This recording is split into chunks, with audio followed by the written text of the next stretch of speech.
기도하겠습니다.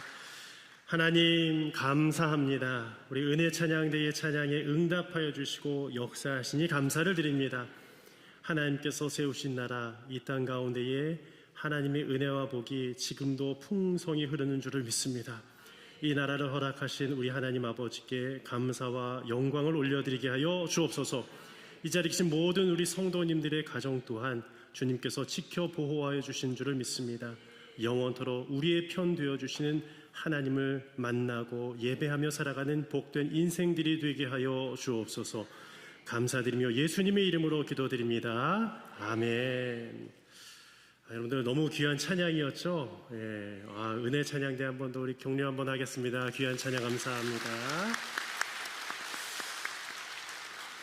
그리고 반주도 너무 멋지지 않나요? 우리 오늘 다 너무 오르간부터 피아노 여러 가지 다 해주셨는데 요번에 우리 피아노로 오신 새 선생님이 계세요. 우리 권태준 선생님이신데 요번에 제20회 영산음악 콩쿠르 대학부 피아노 부분에서 1위를 하셨다고 합니다. 한번 우리 박수하겠습니다. 축하드립니다.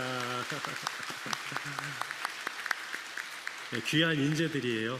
주님을 찬양하는 귀한 도구로 쓰여질 소망합니다. 오늘 함께 말씀을 나누기를 원합니다. 우리 여러분, 오늘도 하나님의 보호하심이 있기를 원합니다. 또 하나님의 백성들 가운데는 이 보호하심이 어떻게 일어나느냐? 하나님이 우리의 편이 되어주신다는 것이에요.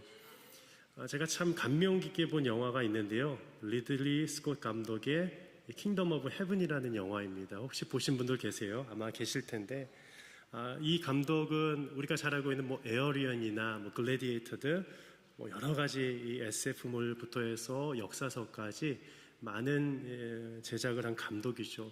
근데 저는 이 감독의 작품 가운데서 이 작품을 가장 최고로 꼽고 싶어요. 왜냐하면 여러 가지 역사적인 배경 가운데서 그 서사나 연출이나 장면들이 참으로 아주 섬세하고 웅장하기 때문입니다. 이 배경은 이 12세기의 십자군 전쟁을 배경으로 하고 있어요. 프랑스의 한 고향 가운데의 주인공 발리안이 살고 있었습니다. 근데 그는 대장장이었어요. 그냥 평범하게 살아갔던 사람이었습니다. 근데 그 아내와 함께 행복하게 살다가 아내가 계속 유산을 거듭하게 되니까 그 당시 것이 자신의 연약한 죄인 줄 알고 스스로 목숨을 끊게 됩니다. 그로 인하여서 그 당시의 법상, 종교법상 자살을 하게 되면은 장례도 치러지지 않고 그냥 아무데나 그냥 묻게 되는 거예요.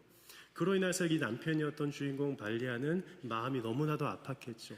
그 아픔 가운데에 살아가면서 죄책감만 더욱더 커져갔습니다. 근데 그 발리안의 이복 동생이었던 그 사제가 있었는데요. 이 형에게 와서 계속 이렇게 얘기하는 거예요. 형수는 지옥에 가 있을 거야 하면서 계속 저주의 말을 내뱉는 겁니다. 그러다가 이 분노를 참지 못한 이 발리안은 이 대장장이잖아요.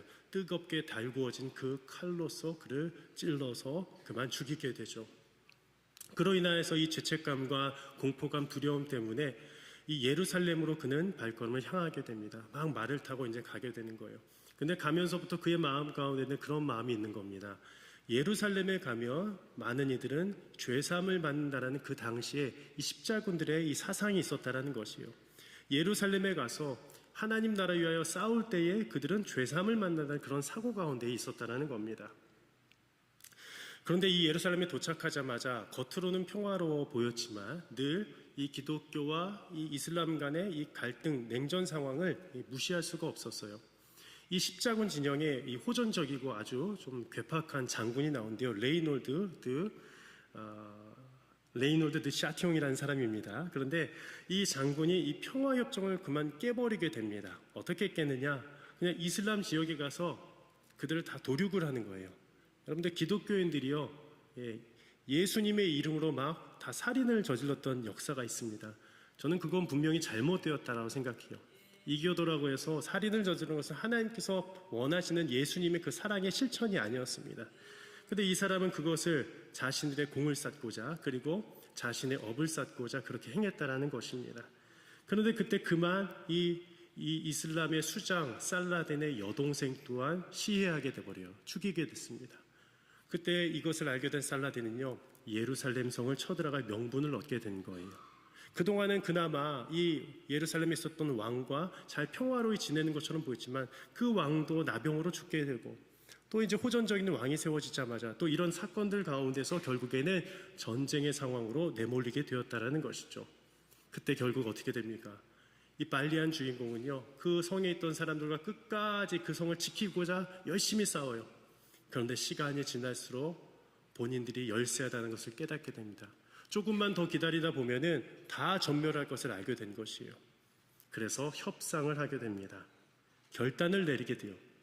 그 살라딘을 찾아가서 이곳 가운데에 있는 이 기독교인들을 그냥 무사히 탈출시켜주면은 우리는 이 예루살렘을 넘겨주겠다라는 제안을 합니다. 즉 무엇을 택했느냐? 사실은 예루살렘 성은 포기할 수 없는 성소였어요. 성전이었어요. 그래서 십자군 전쟁을 그렇게 해왔던 거예요. 그럼에도 불구하고 그가 결정할 수밖에 없었던 것은 거기에 살고 있던 백성들을 살리고자 그 예루살렘 성을 포기할 수밖에 없었다는 겁니다. 저도 한번 이렇게 생각을 해봤어요. 이 영화의 스토리를 보면서요. 만약에 한 나라의 대통령이 있는데 어떤 위기의 상황 가운데 있습니다. 이제 핵 하나만 터뜨리면 뭐든지 다 죽을 수밖에 없는 상황이라고 생각해 보십시오. 근데 그 상황 가운데서 우리가 그 나라를 고집스럽게 계속 지키는 것이 맞을까? 아니면 그 백성들을 살리기 위해서 잘 협상하고 타협하는 것이 맞을까라는 질문이 들더라고요. 오늘 이 영화 가운데 나온 발리안의 그 결단 덕분에 수많은 생명이 살아가게 됩니다. 비록 영화의 스토리였지만 현대판 십자군 전쟁이 지금 이 시대 가운데도 나타나고 있다는 것이에요. 우리 뉴스만 봐도 한 주간 동안 계속 저도 그 뉴스만 본 것 같아요. 이스라엘과 이란과 사이에 이 전쟁이 심화되는 것을 보면서 참 두려운 마음이 들더라고요. 그 미사일 떨어진 거 보셨어요? 영상이요? 그냥 번개처럼 떨어지더라고요. 초음속 미사일인데 이것이 어디서 만들었는지 막 찾아보니까 북한에서도 만들었다고 하고 막 자체 개발도 했다고 하지만 이 미사일 한 방에 딱 떨어졌을 때 그 자리에 있던 것들이 다 사라진 것들 보면서 야, 참 무섭다. 현대전은 이렇게처럼 무섭구나라는 것을 깨닫게 됩니다. 그런데 이런 상황이 발발하게 된 배경을 우리가 알기 위해서는요, 중동 전쟁에 대해서 우리가 좀 살펴볼 필요가 있습니다. 우리 1차 중동 전쟁이 1948년도에 일어났습니다. 근데 그때에 아랍의 연합군이 이스라엘 침공하게 돼요. 그때 이 이스라엘이 거의 죽게 되죠. 겨우 살아남게 되는 거예요. 그때 그들 마음 가운데 이 생각이 사로잡았다는 거예요. 우리가 힘을 키우지 않으면 안 되겠구나라는 생각을 가졌다는 것이에요.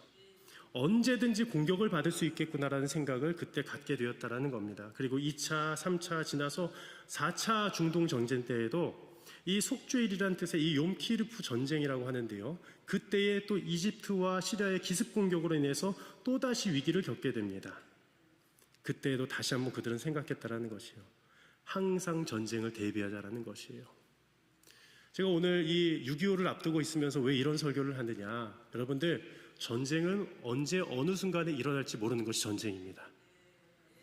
여러분들, 많은 학자들이 얘기해요. 1950년도 이 6월 25일 날 전쟁이 일어날 줄 아무도 몰랐다는 거예요. 그리고 가장 몰랐던 사람들이 누군지 아세요? 이 땅 가운데 있었던 사람들이에요.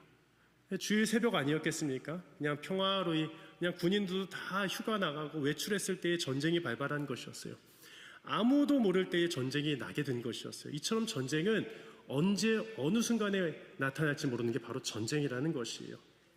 그런 역사적 배경 선상 가운데에서 오늘 이 이스라엘도 이번에는 이 핵시설을 먼저 타격을 했다고 하는데요. 근데 저는요, 그 부분에 있어서 제가 옳다고 얘기하는 것이 아니라 뭐가 과연 옳은 것인가 참 어려워요.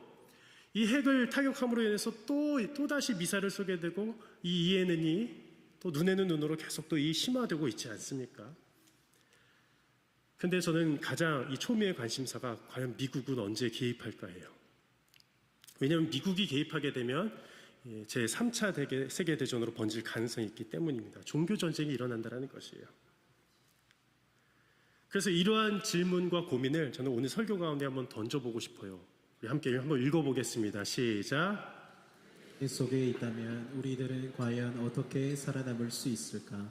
그때 우리가 할 수 있는 것은 무엇일까? 여러분들, 전쟁 속에 있다면 과연 우리가 할 수 있는 게 있을까요? 저는 예전에 한번 상상을 한번 해봤어요. 저도 이제 상상을 많이 하는 타입이라 제 아내와 함께 앉아 있어서 이런 고민을 했습니다. 여보, 전쟁이 나서 만약에 서울이 불바다가 되면은 저기 대전역 1번 출구에 가서 그때 이제 휴대폰도 안 터지니까 그때 만나서 기다리자. 내가 기다리고 있을게. 제가 그렇게 약속을 했어요. 왜냐하면 뭐 통신체계가 만약에 다 무너진다면 뭐 안 되잖아요. 저는 그렇게 심각하게 얘기했는데 저희 아내는 이렇게 받아들였습니다. 여보, 나는 저기 기도실 가서 그냥 순교할게요. 이러는 거예요. 믿음이 더 좋더라고요. 네. 여러분들 전쟁이 터지면 어떻게 하시겠습니까? 우리 모두 다 어디 부산역 1번 출구에서 만날까요? 아마 어르신들은 피난가 힘도 없으실 거예요. 아마 그렇죠? 피난 행렬길에 오르기 힘도 없을 겁니다. 근데 만약이라는 상황이 참 끔찍하다라는 것이에요. 전쟁이 또다시 일어나게 된다면 우리들은 어떻게 할 수 있을까? 이번에 제가 개인적으로 또 알게 되는 막 친하지는 않지만 이스라엘 협회 이번에 한인회 회장인 이강근 목사님의 제가 페북으로 제가 이제 종종 보는데 이번에도 이스라엘에 계속 미사일이 떨어지면서 그 한인들을 대피하시기로 결단을 한 거예요. 그래서 어디로 갔을까요? 바로 옆 나라인 요르단으로 가게 됐어요. 요르단 암만으로 가고 여러 곳으로 대피를 시키는 거예요. 마치 이 007 작전을 정말 보는 듯 했습니다. 근데 무사히 다 도착했다라는 것이요. 그리고 나서 또 요르단에서 또 이집트로 가시는 분들도 있었어요. 왜냐하면 지금 이스라엘에 계속 미사일이 떨어지기 때문이에요. 여러분들 대피할 땐 또 피해야 됩니다. 피해야 될 땐 피해야 된다는 것이에요. 근데 그곳이 어디냐? 저희들에게 있어서는 오늘 이 말씀 가운데에 하나님께로 피하라는 것을 오늘 말씀 가운데 은혜로 받으셨으면 좋겠어요. 첫 번째, 하나님께서는 우리의 위기 순간에서도 우리를 살게 하신 분이라는 것이에요. 우리 1절과 2절 말씀을 함께 읽어보도록 하겠습니다. 시작. 이스라엘은 이제 말하기를 여호와께서 우리 편에 계시지 아니하셨더라면 우리가 어떻게 하였으랴. 사람들이 우리를 치러 일어날 때에 여호와께서 우리 편에 계시지 아니하셨더라면. 오늘 말씀에 보면 이 두 문장이 계속 두 번이나 반복되고 있습니다. 여호와께서 우리 편에 계시지 아니하셨더라면. 가정이에요. 하나님은 늘 우리와 함께 하신다라는 겁니다. 그런데 하나님께서 때로는 떠난 것처럼 보일 때도 있습니다. 그래서 정말로 하나님이 떠난 것처럼 보여서 하나님 우리를 도우시지 않으셨죠? 라고 이야기할 때도 있습니다. 그러나 오늘 이 시편의 저자는 하나님께서 끝까지 지켜주심을 믿고 있었어요. 우리 편이 되어주셨다는 것을 믿고 있었습니다. 우리 편이란 말은 히브리어로 라누라고 합니다. 이게 라누는 뭐냐? 이 전치사 레가 붙어 있는데요. 이것은 어떤 뜻이냐?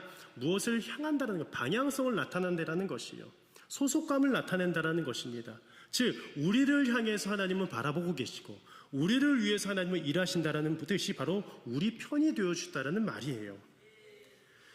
이처럼 하나님은 우리를 위해서 방관자의 자세가 아니에요. 그냥 뒷짐을 주고 계시는 분이 아니시라는 것이에요. 늘 적극적으로 우리의 편이 되어주셔서 우리의 억울함을 풀어주시고 우리의 신원해 주시는 분이 우리 하나님이시라는 겁니다. 그래서 이런 고백이 나올 수 있어요. 여기서 우리 편이란 말은 하나님이 우리 쪽으로 방향을 틀어주셔서 우리의 대적과 어려움에 맞서 싸워주세요. 또 우리를 보호해 주십니다. 보호해 주신 줄 믿습니다. 인도해 주신다라는 것이에요. 끝까지. 왜냐하면 하나님은요 알파와 오메가의 하나님이시기 때문이에요. 여러분들 이 전쟁은요 알파와 오메가 사이에 수없이 발발하고 있습니다. 인류의 최초 처음 시작이었던 알파 때부터 그리고 마지막 인류의 마지막 예수님이 다시 올 그 마지막 재림의 때까지 수많은 전쟁들은 그쳐지지 않을 겁니다. 그럼에도 불구하고 하나님의 백성들은 그 가운데서 하나님이 우리 편이 되어주셔서 방관자가 아니라 하나님이 우리 편이 되어주셔서 지켜주신다라는 것이에요. 그런데 언제 지켜주시느냐? 전쟁의 날에 지켜주시는 거예요. 우리 2절 말씀 이렇게 되어 있어요. 사람들이 우리를 치러 일어날 때에 라고 되어 있어요. 여러분들 지금 상황에서도 어떤 사람이 와서 우리를 해치려고 한다고 생각해 보시죠. 막 제지를 할 거예요. 그런데 한 사람이 아니라 두 사람이 아니라 이 말의 뜻은 사람들이 한 나라가 한 나라를 공격하고 있다는 것이요. 이 강대국이 어떤 약소국을 공격하고 있는 모습을 보여주고 있는 것이 바로 사람들이 우리를 치러 올라올 때라는 이 문구에 적혀져 있다는 것이에요. 그런데 그때 하나님이 지켜주시지 않으면 어떻게 됩니까? 우리 3절 말씀 한번 읽어볼까요? 시작. 그때 그들의 노여움이 우리에게 맹렬하여 우리를 산채로 삼켰을 것이며. 화면 보시면 그때의 그들의 노여움이 화가 나고 있어요. 그냥 죽이고자 합니다. 우리에게 맹렬하여 우리를 산채로 삼켰을 것이래요. 그냥 씹지도 않고 그냥 먹어버리는 거예요. 이 마치 이 맹수의 모습과도 같습니다. 그리고 4, 5절에 보면 이렇게 기록되어 있습니다. 또 함께 읽어볼까요? 시작. 그때 물이 우리를 휩쓸며 시내가 우리 영혼을 삼켰을 것이며 그때 넘치는 물이 우리 영혼을 삼켰을 것이라 할 것이로다. 물이 우리의 영혼을 휩쓸어 버리는 거예요. 삼켜 버리는 것이에요. 이 개역 한글에서는 이 삼키다라는 표현이 삼키다 같은 뜻으로 보이지만 어원적으로는 조금 다릅니다. 여기서는 잠겼을 것이다, 잠식되었을 것이다, 완전히 잠겼다라는 것이에요.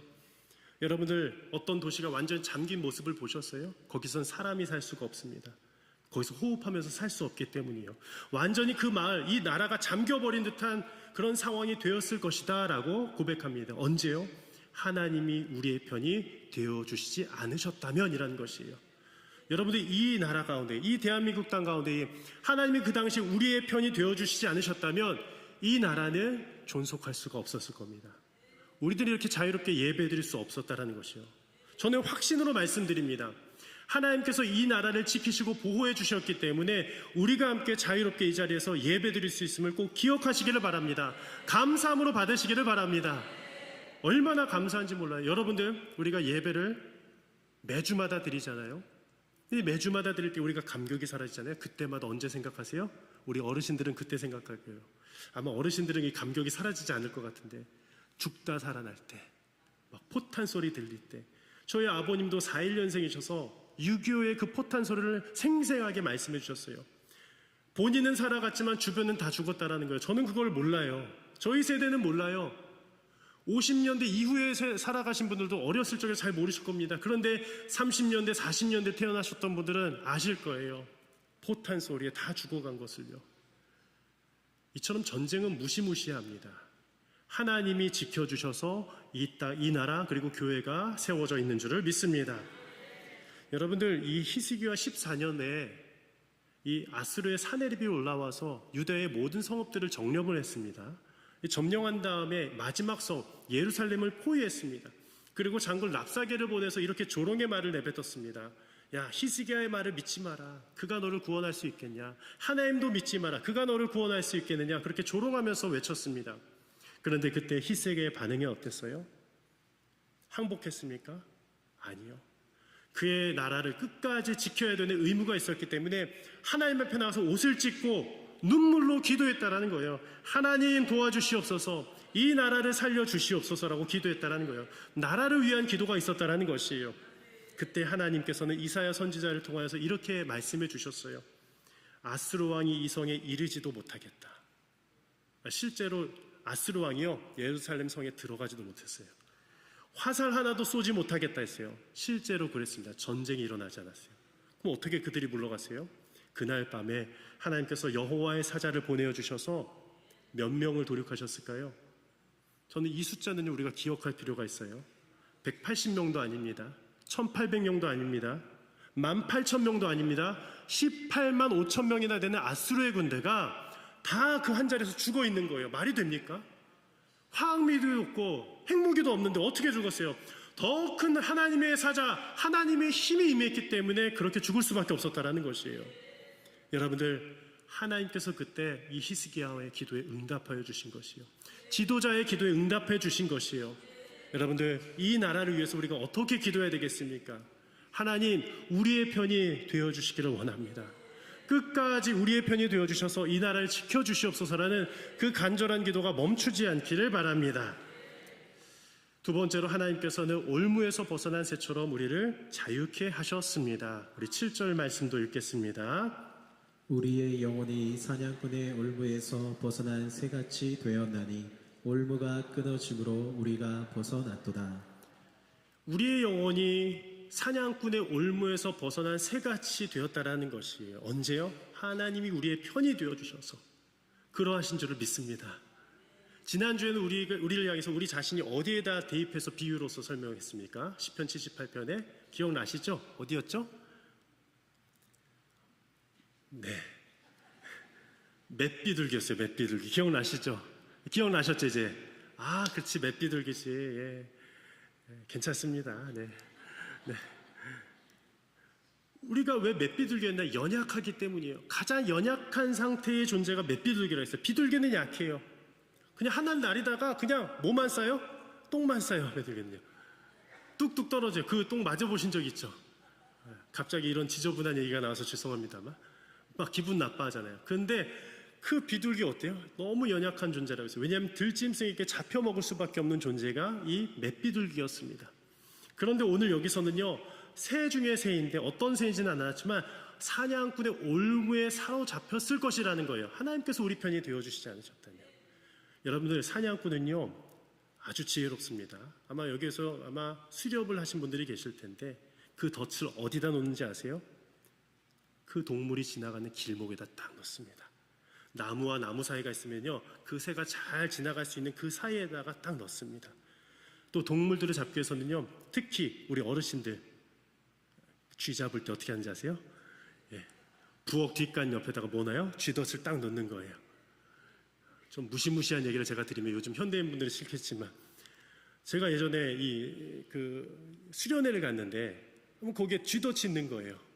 근데 이 쥐덫이 아니라 거기 뭐가 있었을까요? 실제로 쥐가 있었어요. 어우, 막 소름 돋죠. 근데 그 쥐가 어떻게 됐는지 아세요? 시간이 아주 오래 지난 것 같더라고요. 야, 이 완전히 다 썩어져서 이렇게 있는 거예요. 제가 그때 깨달았어요. 야, 이 덫은 스스로 풀 수가 없구나. 여러분, 쥐덫은요, 쥐가 스스로 풀 수 없습니다. 덫이란 것은 아무나 풀 수 없어요. 제가 최근에 유튜브 영상 하나 또 찾아봤는데요. 시라소니라는 동물 여러분들 아세요? 시라소니? 근데 이 시라소니가요, 동물 가운데에 경계를 그렇게 잘하는 동물 가운데 하나예요. 근데 이 동물이 안타깝게도 이 오른쪽 발목이 이렇게, 앞쪽 발목이 덫에 걸려 있는 거예요. 올무에 잡혀 있는 거예요. 거의 끊어질 것 같은 상황입니다. 근데 그때에 조심스럽게 이 환경보호가가 와서 직접 다가가면 물잖아요. 공격하잖아요. 그러니까 이 보호막 같은 거를 이렇게 경찰 이렇게 방패처럼 가져가서 이 밑에는 이렇게 구멍이 뚫려 있더라고요. 그 발이 쏙 들어가게끔요. 조심스럽게 가서 딱 넣은 다음에 그 덫을 풀어주는 거예요. 그때 어떻게 됐을까요? 이 시라소니가 공격을 했을까요? 다행히도 공격을 안 했어요. 이 자연환경운동가는 조심스럽게 또 뒷걸음질 치면서 나아가는 거예요. 근데 제가 그 영상을 보면서 이렇게 느꼈어요. 아, 마치 우리의 모습이 시라소니와 같을 때가 있구나. 하나님 우리의 덫을 풀어주려고 오시는데 막 우리가 막 경계를 하는 거예요.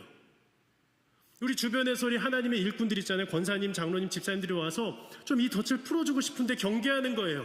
이 사람이 나한테 와가지고 또 뭐 할까? 믿음의 자료로 계속 못 나가는 거예요. 여러분들, 근데 그 덫은요, 스스로 혼자 풀 수 없습니다. 하나님이 도와주셔야만 풀 줄을 믿습니다. 여러분들 인생 가운데 여러 덫이 있습니다. 우리 화면에 보여주십시오. 죄의 습관에 계속 반복해서 무너져 버릴 때에 우리들은 우리의 힘으로 빠져나갈 수 없어요. 죄의 덫이 있는 거예요. 죄의 덫이 있어요. 그래서 오늘 또다시 이 자리에 오지 않았습니까? 사람들이 오해하고 비난을 쏟아부을 때가 있습니다. 아, 그렇지만 욕을 먹는 거예요. 그럼 나는 너무 힘들어요. 그때 이 덫을 누가 풀어주세요? 하나님이 풀어주시는 거예요. 내 안에 열등감, 죄책감, 수치심으로 인해서 나 자신의 올무 안에 갇혀 나오지 못할 때가 있다는 거예요. 그때 누가 풀어주십니까? 하나님이 풀어준 줄 믿으시기를 바랍니다. 바로 놀라운 사건이 일어난 거예요. 여기서 이 올무가 끊어졌다는 말은요, 능동태가 아니에요. 수동태입니다. 수동적인 표현이에요. 누군가에 의해서 풀어졌다는 거예요. 누가 열어줬다는 거예요. 그 올무를요. 바로 하나님이 열어주셨다는 거예요. 지금도 세계는 자유가 아니라 전쟁과 억압과 폭력 가운데에 머물러 있는 것 같습니다. 실제 상황입니다. 여러분들, 지금 우리들은 너무 행복한 거예요. 그런데 우리 중동 땅에만 있다고 생각해 보십시오. 시리아 땅에만 있다고, 우리 이란 땅에만 있다고 생각해 보십시오. 이스라엘 땅에만 있다고 생각해 보십시오. 지금 그 미사일에 두려워서 밤잠을 설칠 겁니다. 그런데 이 전쟁이란 것은 올무란 것이에요. 이 올무의 전쟁에서, 전쟁의 올무에서 인류는 스스로 벗어날 수가 없다라는 겁니다. 가장 큰 올무가 바로 이 전쟁이란 거예요. 그래서 이사야 9장 5절에서 6절 말씀 가운데 이런 말씀이 있습니다. 우리 화면으로는 준비 안 했지만 제가 읽어드리겠습니다. 어지러이 싸우는 군인들의 신과 피 묻은 겉옷이 불에 섭같이 살라지리니 이는 한 아기가 우리에게 낳고 한 아들을 우리에게 주신 바 되었는데 그의 어깨에는 정사를 메었고 그의 이름은 기묘자라 모사라 전능하신 하나님이라 영존하시는 아버지라 평강의 왕이라 할 것임이라. 아멘. 즉 전쟁이 다 끝나게 될 것이라는 것이 언제요? 한 아기 예수 그리스도를 주셔서 그분을 믿을 때에, 그때에 우리 마음 가운데 전쟁이 사라질 줄을 믿습니다. 외부에서는 전쟁이 있는 것처럼 보여요. 그래도 우리 마음 가운데는 고요함과 평안이 있는 거예요. 아직도 이스라엘과 이란 가운데에는 예수님을 만날 여지가 남아있다는 거예요. 아직 예수님을 만나지 못했다는 것이에요. 제가 지난주에부터 계속 이런 시대적인 상황을 반영해서 설교하고 있습니다. 우리는 이에는 이, 눈에는 눈이 아닙니다. 하나님의 나라, 예수 그리스도의 나라는 구원과 사랑과 기쁨과 평화 가운데 있는 줄을 꼭 기억하셨으면 좋겠어요. 마지막으로 세 번째 대지는 함께 읽어보도록 하겠습니다. 함께 읽어볼까요? 시작. 하나님께서는 예수의 이름 안에서 우리에게 구원을 주시고 평화를 주십니다. 하나님께서는요, 누구의 이름 안에서? 바로 예수님의 이름 안에서 구원과 평화를 주셨다라는 것이에요. 우리 8절 말씀 함께 읽어볼까요? 우리의 도움은 천지를 지으신 여호와의 이름에 있도다. 우리의 도움은, 화면 계속 보여주십시오. 천지를 지으신 여호와의 이름에 있도다. 우리가 시편 121편에서는 우리의 도움은 천지를 지으신 여호와께 있도다. 그냥 여호와께 있도다라고 했어요. 그런데 오늘 24편에서는요, 여호와의 이름에 있도다라고 했어요. 왜냐하면 그 이름의 능력이 있기 때문이에요. 여호와의 이름은 어떤 이름입니까? 바로 예수 그리스도의 이름이라는 것이에요. 사도행전 4장 12절 말씀입니다. 다른 이로서는 구원을 받을 수 없나니 천하 사람 중에 구원받을 만한 이 다른 이름을 우리에게 주신 일이 없음이라 하였더라. 아멘. 다른 이름을 주시지 않았어요. 어떤 대통령의 이름도 주시지 않았습니다. 어떤 미국의 대통령, 이스라엘의 대통령, 또 이란의 그 대통령의 이름도 아니라는 것이에요. 누구의 이름이요?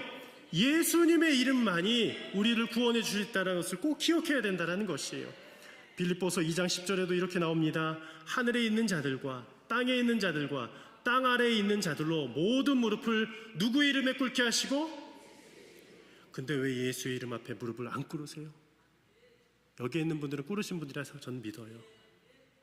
근데 아직 우리 가족 가운데에 신앙에서 떠나서 다시금 예수님의 그 이름 앞에 무릎 꿇지 못하는 영혼이 있을 수 있어요. 아직까지. 왜 그래요? 상처받아서, 여러 죄 때문에, 죄의 유혹 때문에, 세상에 끌려가서. 그럼에도 불구하고 우리 하나님께서는 무엇을 원하시느냐? 예수의 이름 앞에 무릎 꿇기를 원하신다라는 것이에요. 여러분들, 우리들은요, 이 세상에 다른 이름에 무릎 꿇어서는 안 됩니다. 어떤 누가 와도 무릎 꿇어서는 안 됩니다. 누구에게만요? 예수 이름에만. 그런데 한번 이게 우스갯소리예요. 한번 명절 설이 됐는데요, 우리가 어떤 우리 할아버지 할머니 이제 세배를 받잖아요. 근데 다 세배를 하는데 갑자기 온 가족이 한 13명이 되는 가족이 와서 딱 하는데, 한 꼬마애가 한 5살 되는지 세배를 계속 안 하고 멀뚱멀뚱 하는 거예요. 이렇게 계속 있으면서 할아버지 쳐다보는 거예요. 할머니 쳐다보는 거예요. 왜 그래? 그러니까 교회에서 예수님 이름 앞에만 무릎 꿇으래요. 무슨 얘기인지 알겠죠? 너무 잘 배워서. 그런 절은 해도 됩니다. 그런 세배는 해도 됩니다. 그런데 우리가 말하는 것은 우리 인생에 있어서 나의 삶을 온전히 바칠 만한 그 주인 되신 예수님께만 무릎 꿇는 그런 믿음. 여러분, 우리가 사장님한테 구실구실할 필요가 없어요. 그렇다고 교만할 필요도 없습니다. 회장님한테 그럴 필요도 없습니다. 여러분들이 저를 무서워할 필요도 없어요. 저도 마찬가지로 여러분들은 무서워할 필요도 없습니다. 왜냐하면 예수님의 이름만을 믿기 때문이에요. 우리가요. 그게 우리 가운데 참된 평화와 사랑을 줬기 때문이에요. 여러분들, 예수님이라는 이름, 히브리어로 예슈아라고 하죠. 한번 화면에 띄워주실까요? 이것은 여호수아에서 왔습니다. 여호수아의 이름이 예슈아와 같은 뜻이에요.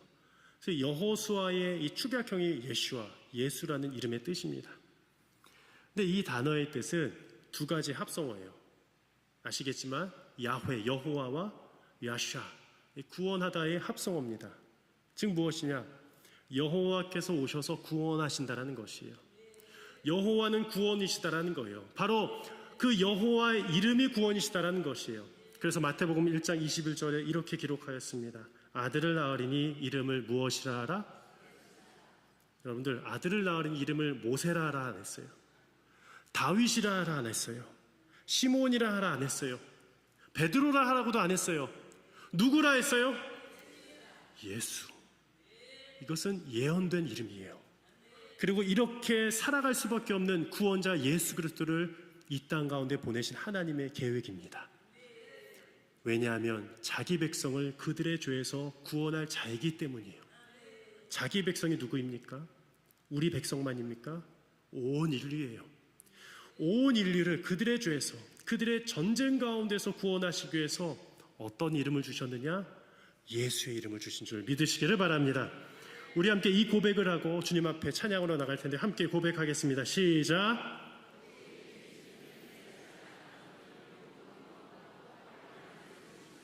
제가 다시 한번 선포하겠습니다. 오직 예수님 편에 있어야만, 예수님만 믿어야만 우리 모두 구원받고 평화를 누리게 될 줄을 믿습니다. 아멘. 우리 함께 이 찬양으로 주님 앞에 나아가길 원합니다.